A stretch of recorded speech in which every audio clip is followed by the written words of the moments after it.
Halo teman-teman, selamat datang kembali di channel Jejak Film. Kali ini kita akan mengulas sebuah alur cerita film yang telah rilis pada tahun 2000 yang berjudul Urban Legend Final Cut. Film ini akan bercerita tentang sekelompok mahasiswa perfilman yang membuat proyek film untuk ujian akhir mereka.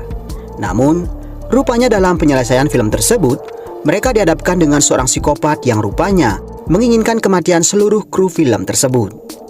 Jadi bagaimana kisah selanjutnya? Kita langsung saja ke alur ceritanya.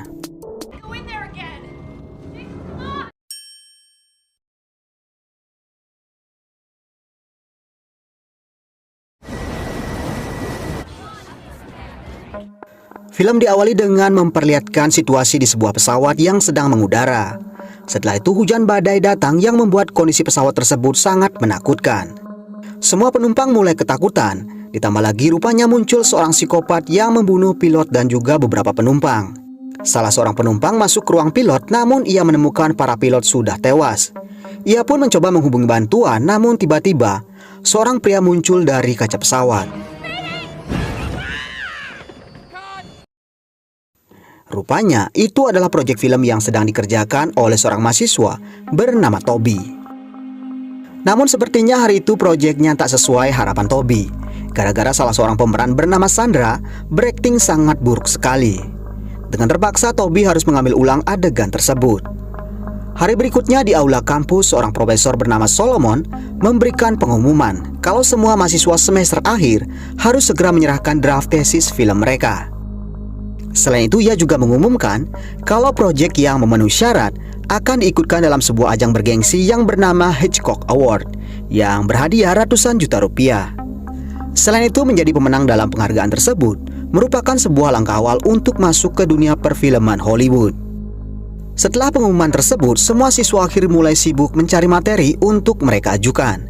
Salah seorang mahasiswi bernama Amy terlihat memasuki ruangan si profesor untuk mengajukan sebuah draft tesis filmnya.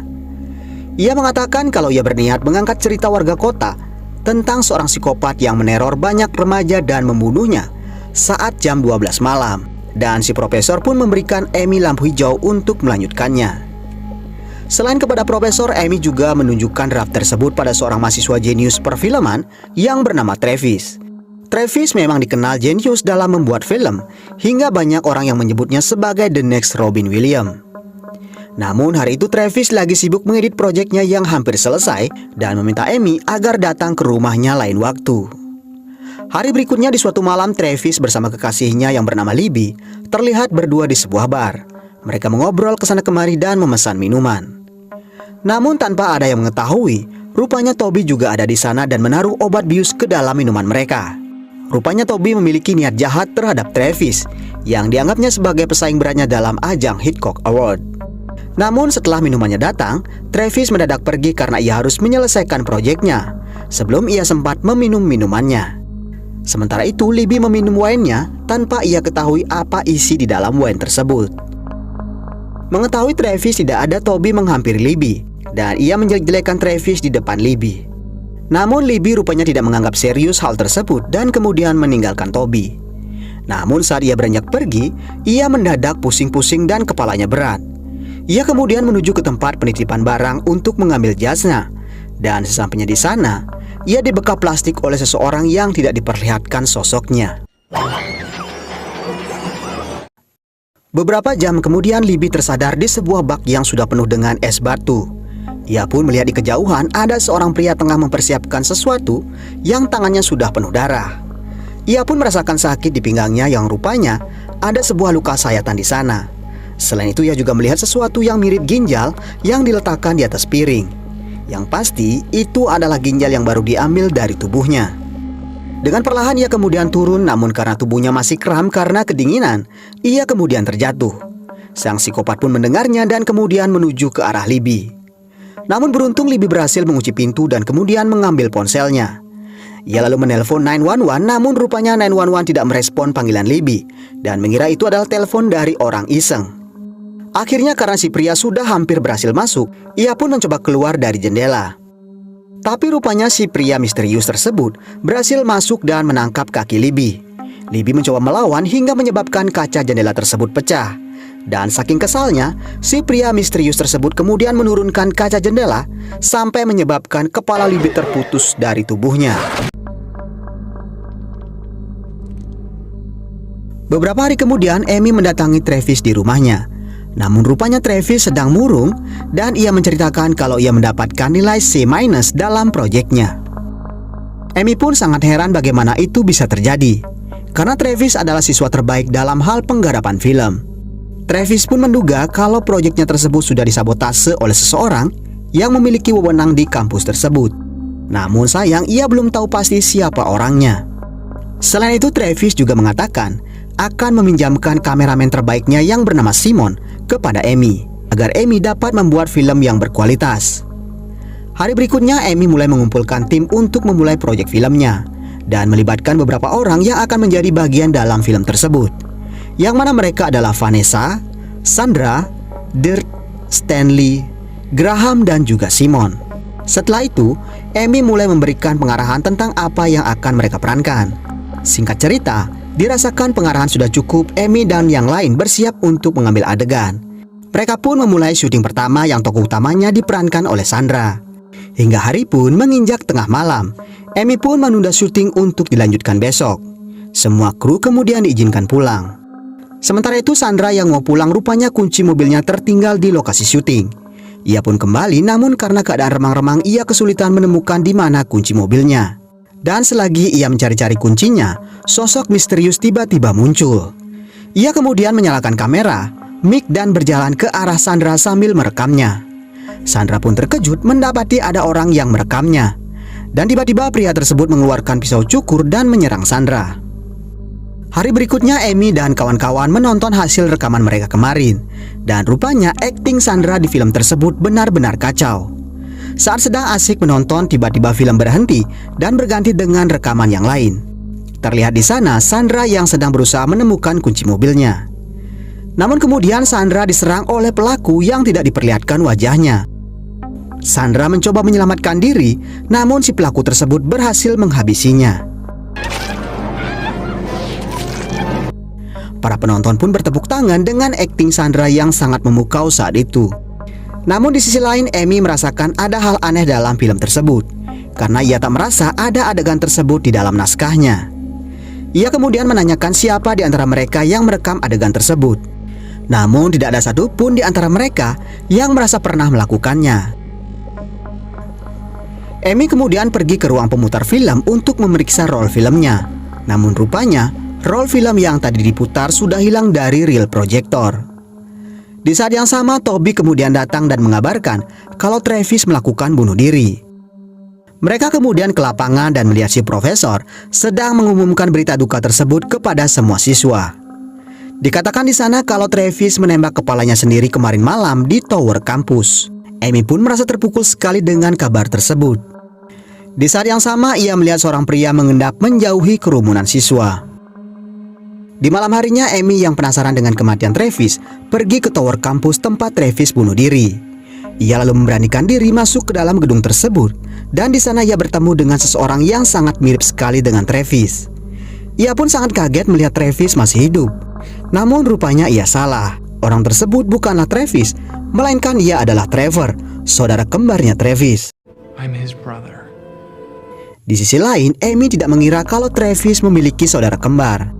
Trevor mengatakan kalau tujuannya datang ke sana adalah mencari tahu sebab kematian Travis, karena ia yakin sekali kalau Travis tidak bunuh diri, melainkan ada orang yang membunuhnya. Ia pun berencana mencari tahu siapakah yang membunuh Travis. Amy pun mendukung rencana Trevor karena ia juga merasakan kejanggalan pada kematian Travis.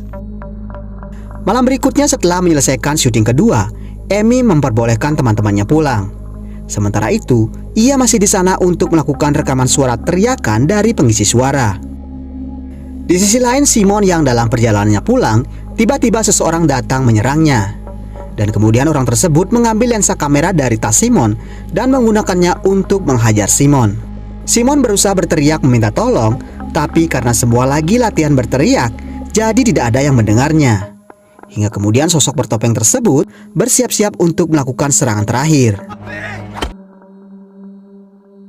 Setelah rekaman paduan suara selesai, Amy pun mendengarkan hasil rekaman tersebut. Rupanya selain teriakan dari para pengisi suara, ia juga mendengar suara seseorang meminta tolong. Ia kemudian keluar gedung, namun rupanya ia terlambat dan tak menemukan siapapun di sana. Namun ia beruntung karena di sana rupanya terpasang 2 buah CCTV yang masih aktif. Amy kemudian menuju ke ruang security dan di sana security wanita bernama Riz sedang berkaraoke ria. Pantas saja ia tak mengetahui kejadian tersebut karena semua tampilan monitor ia ganti dengan lagu-lagu kesukaannya. Amy lalu menceritakan kalau ia mendengar suara teriakan seseorang meminta tolong. Ia pun meminta Riz untuk memutar rekaman 2 kamera pengawas. Namun Riz menolaknya karena ia harus berpatroli saat itu juga.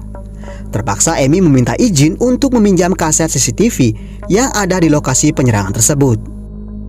Amy kemudian memutar kaset tersebut dan melihat rupanya benar ada penyerangan terhadap salah satu mahasiswa, dan mahasiswa tersebut adalah Simon. Tapi sayangnya si pelaku tidak dapat dikenali karena memakai topeng dan juga mantel. Amy pun menyaksikan Simon akhirnya dihabisi oleh si pelaku. Setelah memutar kaset tersebut, Amy melihat sosok berkostum mendatanginya. Amy pun sangat ketakutan dan berusaha keluar dari ruangan tersebut. Ia lalu mematikan aliran listrik sehingga tempat tersebut gelap gulita. Hingga kesempatan tersebut ia gunakan untuk keluar dari ruangan rekaman. Amy lalu menuju ke ruangan yang lain dan bersembunyi di belakang piano. Ia kemudian melemparkan tas kulitnya untuk mengalihkan perhatian. Dan akhirnya ia pun bisa keluar dari gedung tersebut. Namun si pria bertopeng terus mengikutinya hingga ke tepi danau. Amy yang bersembunyi di saluran pembuangan pun akhirnya ketahuan olehnya. Amy lalu berlari mengikuti jalur basement dan beruntung ia bertemu Riz yang sedang berpatroli. Amy pun mengatakan kalau ia sedang dikejar-kejar oleh seorang pria bertopeng. Namun Riz tidak percaya karena ia tak melihat siapapun di sekitar sana. Mereka kemudian kembali ke tempat rekaman untuk mengambil kembali kaset rekaman CCTV. Namun sayangnya kaset tersebut bersama tasnya tidak ia temukan. Hari berikutnya Amy menemui Trevor dan mengabarkan kejadian kemarin malam. Sekarang ia pun sependapat dengan Trevor kalau Travis kemungkinan besar dibunuh oleh seseorang. Namun motif sang pelaku masih belum mereka ketahui. Untuk sementara, Trevor melarang Amy melapor ke polisi karena untuk saat ini ia tidak bisa mempercayai seorang pun termasuk pada polisi. Trevor kemudian meminta Amy melanjutkan syuting seperti biasa karena kemungkinan si pelaku akan muncul kembali di sana. Dan cuma itu satu-satunya cara untuk mengetahui siapakah pembunuh Travis. Trevor pun berjanji akan ada di sana dan mengawasi siapapun yang gerak-geriknya mencurigakan. Saat hari mulai gelap, Amy dan Vanessa sampai di terowongan. Stanley dan Dirk kemudian disuruh masuk untuk men-setup kelistrikan lebih dulu. Setelah itu, Graham kemudian tiba dengan mengajak Kevin. Amy pun berbisik pada Graham yang tak setuju kalau Kevin ada di sana. Namun Graham mengatakan kalau Kevin di sana untuk membantu mengangkat alat-alat syuting. Tapi sayang sekali Amy tetap tidak mau ada orang lain selain krunya sendiri. Graham pun kemudian kesal melihat Amy besar kepala seperti itu. Ia kemudian pergi meninggalkan lokasi syuting. Di kejauhan Amy memberikan isyarat pada Trevor agar mengikuti kemana Graham pergi. Karena mereka berdua kini mencurigai Graham sebagai pelaku pembunuh Simon dan Travis. Setelah itu Amy menyuruh Vanessa mengajak kru yang lain untuk makan malam dulu karena ia merasa kalau syuting malam ini akan cukup lama.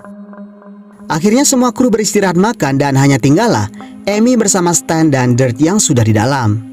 Amy lalu menyuruh Stan untuk menyalakan kereta dan Amy pun dibawa ke dalam terowongan. Di dalam terowongan rupanya si penjahat tersebut sudah berada di dalam, yang rupanya saat itu ia sedang mengincar Stanley. Stanley kemudian diserang dan psikopat tersebut kemudian meletakkan kabel listrik di pegangan Stanley, sehingga Stanley pun kemudian tewas tersetrum. Mendengar teriakan Stanley, Dirk kemudian menyusul ke atas. Namun apesnya penjahat tersebut melihat kedatangannya. Ia lalu mengejar Dirk dan melemparkan ke panel listrik, sehingga ia pun tewas tersengat listrik. Konsleting listrik tersebut membuat kereta Amy berhenti. Ia mencoba memanggil teman-temannya tapi tidak ada jawaban. Ia kemudian turun dari kereta dan melihat situasi di bawah sana. Ia pun menemukan sebuah senter dan menyalakan listrik kembali.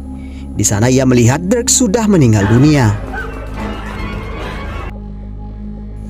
Ia pun kembali ke atas, namun rupanya psikopat tersebut ada di atas dan kemudian menuruni tangga. Ia pun tak berani bergerak dan hanya diam di tangga. hingga setelah psikopat tersebut berada di bawah, Amy segera naik namun suara langkahnya terdengar oleh psikopat tersebut. Ia kemudian terus berlari hingga mencapai jalur keluar terowongan. Dan di saat yang sama, Rhys muncul yang entah sedang apa ia di sana. Beberapa saat kemudian, para petugas kepolisian pun datang dan mengeluarkan mayat Stanley dan juga Dirk. Untuk sementara, mereka dipastikan tewas tersengat listrik. Amy pun tak berani berkomentar banyak karena ia masih mengingat perkataan Trevor. Setelah kejadian tersebut, Amy menemui Trevor dan menanyainya ia kemana saja. Kenapa ia tidak ada saat dibutuhkan? Trevor pun mengatakan kalau sedari tadi ia menguntit Graham. Ia pun heran karena ketika ia kembali sudah banyak polisi di tempat syuting Amy. Amy pun bercerita kalau Stanley dan Dirk dibunuh oleh si pelaku. Trevor kemudian menyuruh Amy untuk beristirahat, sementara ia tidak akan kemana-mana dan akan menjaganya. Saat tengah malam, tiba-tiba Amy terbangun dan tak melihat Trevor di apartemen. Selain itu, dari kejauhan ia melihat lampu di menara kampus menyala. Ia pun mengira Trevor di sana dan menyusulnya ke sana. Sesampainya di menara, rupanya Vanessa sudah menunggunya. Vanessa pun memegang sebuah surat yang memintanya datang ke menara. Vanessa pun mengira kalau Amy yang menulis pesan tersebut. Namun rupanya Amy tidak merasa menulis surat tersebut. Disinilah Amy sadar kalau seseorang berusaha menjebak mereka. Dan tiba-tiba sebuah boneka jatuh dari atas. Dan di saat yang sama, Amy melihat seseorang berjalan mendekati mereka. Amy pun menyuruh Vanessa lari. Mereka lalu menuju ke lantai atas sementara psikopat tersebut terus mengejarnya kemanapun mereka pergi. Mereka kemudian menemukan sebuah gudang dan bersembunyi di dalam sana. Namun setelah lama tak mendengar suara apapun, tiba-tiba psikopat tersebut muncul di depan mereka. Ia pun langsung menarik tubuh Vanessa sementara Amy dikunci di gudang tersebut. Saat Amy mencari jalan keluar, di sanalah ia menemukan mayat Simon dan juga Sandra. Ia lalu berusaha mendobrak pintu tersebut hingga pintunya berhasil terbuka. Dan di sana ia dikagetkan kembali dengan mayat Vanessa yang sudah tergantung di lonceng tower. Amy kemudian berlari turun meninggalkan tower. Di perjalanan ia bertemu dengan Trevor. Dan Trevor mengatakan kalau ia menemukan sebuah petunjuk karena ia baru saja memeriksa sesuatu. Trevor kemudian mengajak Amy ke perpustakaan. Di sana ia memasukkan judul film yang terakhir dibuat oleh Travis yang berjudul The Gods of Man. Dan rupanya semua korban sosok bertopeng tersebut adalah anggota tim dalam pembuatan filmnya Travis. Namun kemudian mereka sadar kalau dari semua korban hanya Toby lah yang masih hidup sampai sekarang. Mereka pun mencari Toby dan berhasil menemukannya. Di sana Toby kaget melihat Travis yang masih hidup tanpa ia ketahui kalau di depannya itu adalah Trevor. Singkat cerita, Toby kemudian dibawa kembali ke kampus. Setelah itu Profesor Solomon dipanggil untuk menjadi saksi atas pengakuan Toby. Namun rupanya Solomon pun juga terkejut melihat Trevor. Namun Trevor tetap tak mengungkap jati dirinya dan bersikap seperti Travis. Solomon mulai menanyakan apa yang sedang terjadi. Ia pun diminta untuk menginterogasi Toby. Namun saat Toby mau mengatakan sesuatu, Solomon tiba-tiba menembaknya, yang membuat Amy dan Trevor sangat terkejut. Ia kemudian mengejar Trevor dan mengatakan kalau ia yakin sekali kalau ia sudah menembak kepala Travis dan menyaksikannya mati. Dan sampai di sini kita sudah tahu siapakah pembunuh Travis, dan sekarang ia berencana membunuh mereka berdua. Sementara itu Graham di kejauhan mengawasi mereka semua. Di saat yang sama ponsel Graham kemudian terjatuh. Tak lama kemudian ponsel Graham berdering dan berhasil mengalihkan perhatian Solomon. Kesempatan tersebut digunakan Trevor untuk menyerang Solomon. Amy pun berhasil kabur sementara Trevor akhirnya berhasil ditawan oleh Solomon. Amy pun diminta keluar, jika tidak Trevor akan ditembaknya. Di sisi lain rupanya Amy melihat Graham memberikan sinyal untuk mengikuti perintah Solomon. Amy kemudian memberanikan diri mendekati Solomon dan mencoba menenangkannya. Di sanalah kemudian Solomon mengakui kalau ia sudah bosan mengajar dan ingin mengikuti kompetisi Hitchcock agar bisa mencapai cita-citanya menuju Hollywood. Ide tersebut berawal ketika ia menguji proyek film Travis. Ia pun sangat mengagumi film Travis dan berencana mencurinya. Dan kemudian ia mengganti film Travis dengan film yang lain. Itulah sebabnya mengapa Travis mendapatkan nilai yang sangat buruk. Rencananya ia akan mengikut sertakan film tersebut di Hitchcock Award atas namanya sendiri. Karena itu, ia tidak bisa membiarkan anggota tim Travis hidup, karena mereka bisa saja membocorkan rahasia tersebut. Setelah itu, Graham pun diam-diam mendekati Solomon dan menghantamnya dengan kursi. Namun Solomon berhasil bertahan dan menembak Graham. Kesempatan tersebut digunakan Trevor merebut senjatanya hingga terjatuh dan diambil oleh Amy. Amy dengan cepat mendodongkan senjatanya ke arah Solomon. Namun di saat bersamaan Reese datang dan menyuruh Amy melemparkan senjatanya. Amy berusaha menjelaskan pada Reese tapi ia tidak mau mendengarnya. Solomon pun merasa diuntungkan dengan kedatangan Reese dan mengatakan kalau Travis dan Amy mencoba membunuhnya. Ia lalu mendekati Reese dan meninjunya hingga pistolnya terjatuh. Namun kemudian Reese akhirnya membalas meninjunya. Trevor ikut mengajarnya dan mereka pun berkelahi hingga menjatuhkan pajangan pistol properti. Semua lalu berusaha menemukan pistol Reese dan menodongkannya ke musuh masing-masing. Solomon kemudian menarik pelatuk pistol dan rupanya itu adalah pistol properti. Dan kemudian ia memaksa Amy menembak dirinya. Amy pun merasa tidak tega menembak Solomon dan perlahan ia pun menurunkan senjatanya. Namun Solomon berusaha merebutnya hingga kemudian terdengarlah suara tembakan, yang akhirnya tembakan tersebut mengenai Solomon.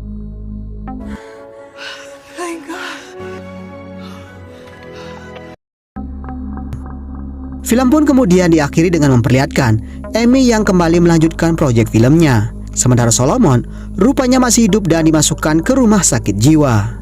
Dan film pun selesai. Jadi Toby dan Solomon bekerja sama untuk menghabisi Travis, karena Toby merasa Travis menjadi pesaing di kampusnya. Sementara Solomon niatnya mengambil film buatan Travis untuk ia patenkan dan lombakan di ajang Hitchcock Award. Oke teman-teman, sekian alur cerita film kali ini. Terima kasih sudah menonton, sehat selalu dan jumpa lagi di video berikutnya.